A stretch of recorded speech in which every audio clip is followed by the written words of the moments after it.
Welcome back everyone, this is GameXA once again coming at you with some of the latest news from around the gaming globe.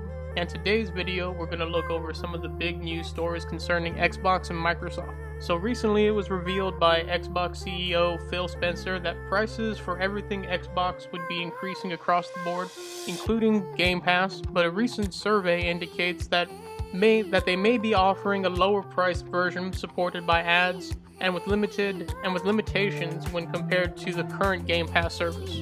And we're going to read an article here from thevideogameschronicle.com titled Microsoft could introduce a cheaper ad-supported Game Pass tier, survey suggests. Microsoft currently offers Game Pass and Game Pass Ultimate, but Microsoft could introduce a cheaper ad-supported tier of Game Pass according to this survey.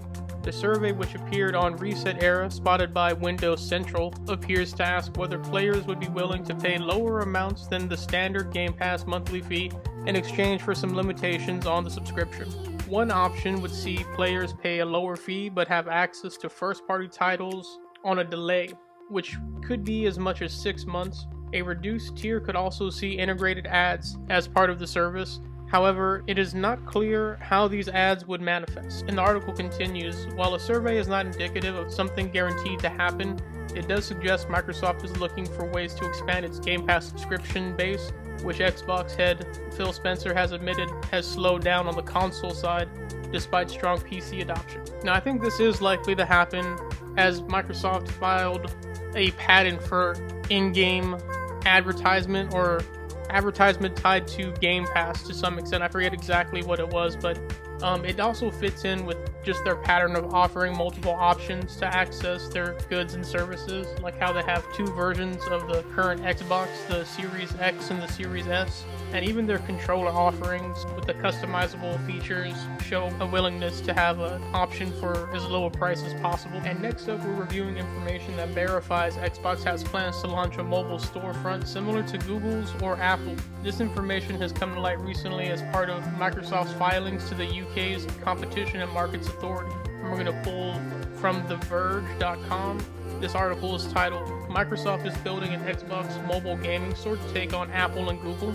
So the UK's Competition and Markets Authority, the CMA, is currently investigating the $68.7 billion Activision Blizzard acquisition and has asked Microsoft for context. In its filings, Microsoft says a big motivation for the purchase is to help build out its mobile gaming presence. Its plans for this space apparently include creating an Xbox mobile gaming platform and store. And here's exactly what the filings have to say. The transaction will improve Microsoft's ability to create a next-generation game store which operates across a range of devices, including mobile, as a result of the addition of Activision Blizzard's content. Building on Activision Blizzard's existing communities of gamers, Xbox will seek to scale the Xbox Store to mobile, attracting gamers to a new Xbox mobile platform. Shifting consumers away from the Google Play Store and App Store, which is on the Apple side, on mobile devices will, however, require a major shift in consumer behavior. Microsoft hopes that by offering well-known and popular content, gamers will be more inclined to try something new. And so on a surface level, I think this sounds like a good idea. I'm always down for more competition, but I always draw similarities to the movie and show streaming services and their history. I think the biggest reason that those streaming services became so popular so fast is because they originally offered almost everything you could have wanted to see and watch in one location, and you didn't have to spend time researching what show was tied to what network and subscribe to a bunch of different packages to get the shows that you wanted, when it'd really just be like maybe one show tied to one network, for instance. But present day streaming has become so segmented, a lot of that original appeal is gone. And when trying to play games on mobile, I would not want to have a bunch of different storefront applications from all the big publishers like EA, Take-Two, Microsoft, Sony, Nintendo, all having their own separate application storefront for you to download the games that you want, and end up having like up to maybe 10 different applications just to download the games that you want to play.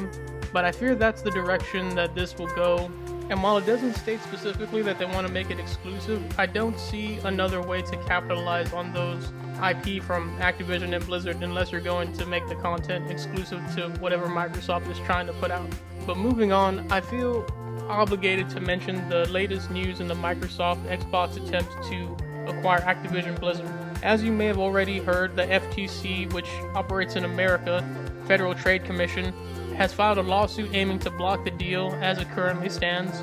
Now, this is a major event for sure, but this also is the standard process when the FTC is attempting to get a company to make some kind of legally binding adjustments or limitations to the proposed deal, meaning that the FTC, much like their European counterpart, are most likely willing to let the deal go through in some aspect, but only once Microsoft signs something legally binding that addresses their concerns about the deal as it currently stands. And I could do a whole video just on the headlines concerning this deal that have come out over the last week or two since the FTC's lawsuit was announced, and I probably will, but it'll be a separate video.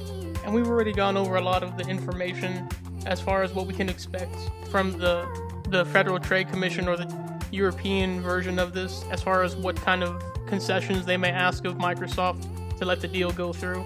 But suffice it to say, this is pretty much what has been expected from the start, especially when the European Trade Commission went into their phase 2 to more seriously investigate this, and this being one of the, if not the biggest, merger/acquisition on the tech side of things, excluding maybe telephone mobile providers. But if you want more details on this, you can check out some of the other videos I made. I have a playlist to make them easier to find. But that'll be it for today's video. If anything caught your attention, feel free to leave a comment down below. Of course, don't forget to smash the like button, subscribe to the channel if you haven't already. But as always, thanks for watching GameXfinity.